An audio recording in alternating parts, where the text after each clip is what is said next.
Stop building fences if you want to be free. I know that sounds strange, because most people think walls protect them.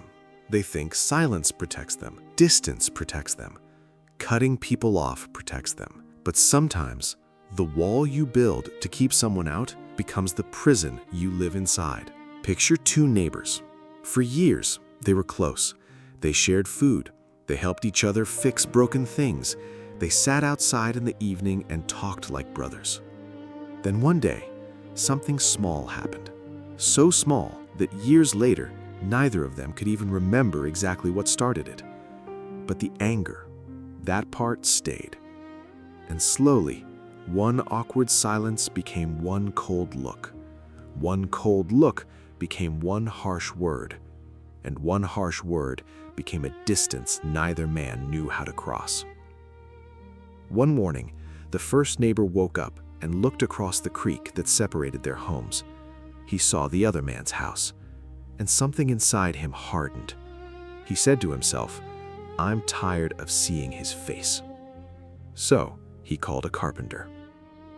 When the carpenter arrived, the man pointed towards the creek and said, "I want you to build me a fence." The carpenter listened quietly. The man continued, "Not a small fence, a tall one, strong, high enough so I never have to look at him again." The carpenter looked at the creek. Then he looked at the angry man, and he simply said, "I understand." The man gave him the wood. Then he left for the day. But here's the part he didn't know. This carpenter was not the kind of man who only heard words. He listened for wounds. He could hear the pain hiding behind the anger. He could see that this man didn't just want a fence, he wanted relief. He wanted his pride to stop hurting. He wanted the silence to finally feel like victory. So, the carpenter picked up his tools and began to work. Hours passed.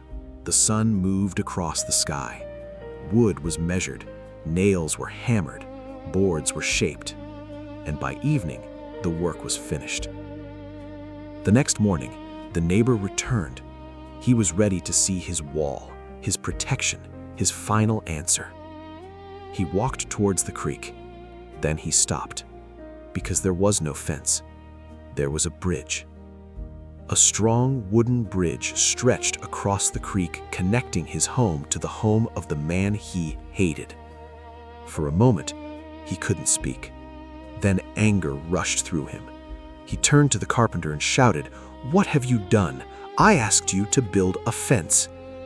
But before the carpenter could answer, he saw movement on the other side. His neighbor was walking across the bridge, slowly, not proudly, not angrily, but with tears in his eyes.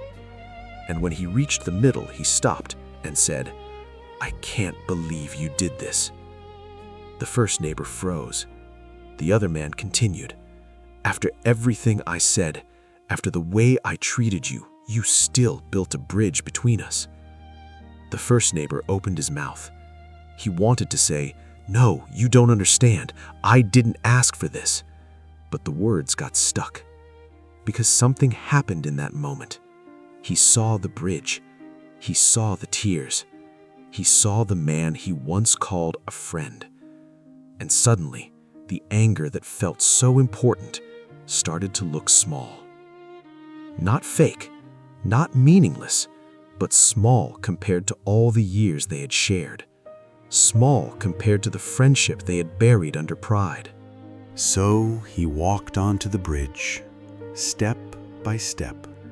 And when they reached each other, neither man gave a perfect speech. They didn't solve everything in one sentence. They simply stood there. Two stubborn men, two wounded hearts, one bridge between them. And finally, they embraced. The carpenter quietly picked up his tools.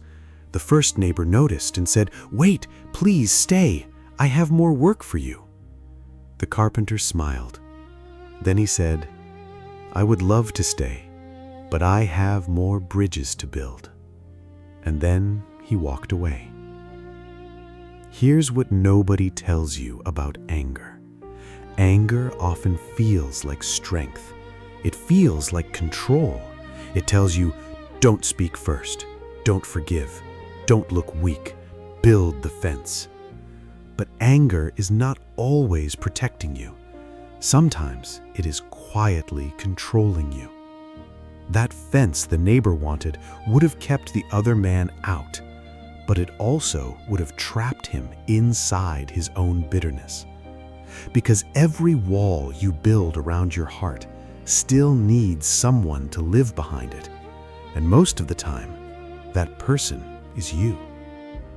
The bridge did not erase the pain. It did something better. It created a way through it. That is what kindness does. Kindness is not weakness. Kindness is not pretending nothing happened. Kindness is choosing connection when pride wants separation.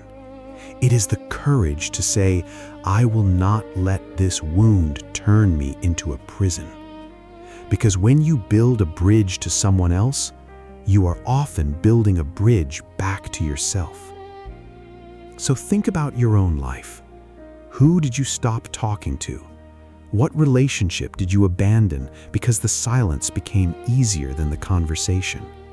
What fence have you been building in your heart and calling it peace? Maybe someone hurt you. Maybe you had every reason to walk away. And maybe you don't need to rebuild every relationship. Some doors should stay closed. But be honest, is your distance giving you peace, or is it keeping you trapped?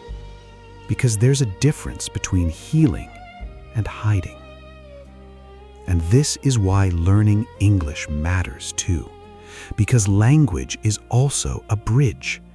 Every new word you learn gives you one more way to understand someone, one more way to express yourself, one more way to cross the distance between your world and another person's world.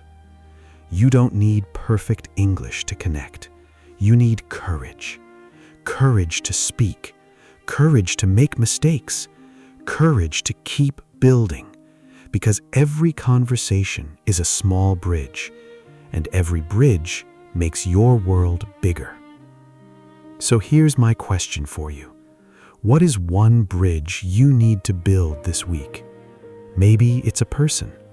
Maybe it's a conversation. Maybe it's a new language. Write it in the comments. And if this story helped you see kindness differently, subscribe. Because here, we are not building walls. We are building bridges, one word at a time.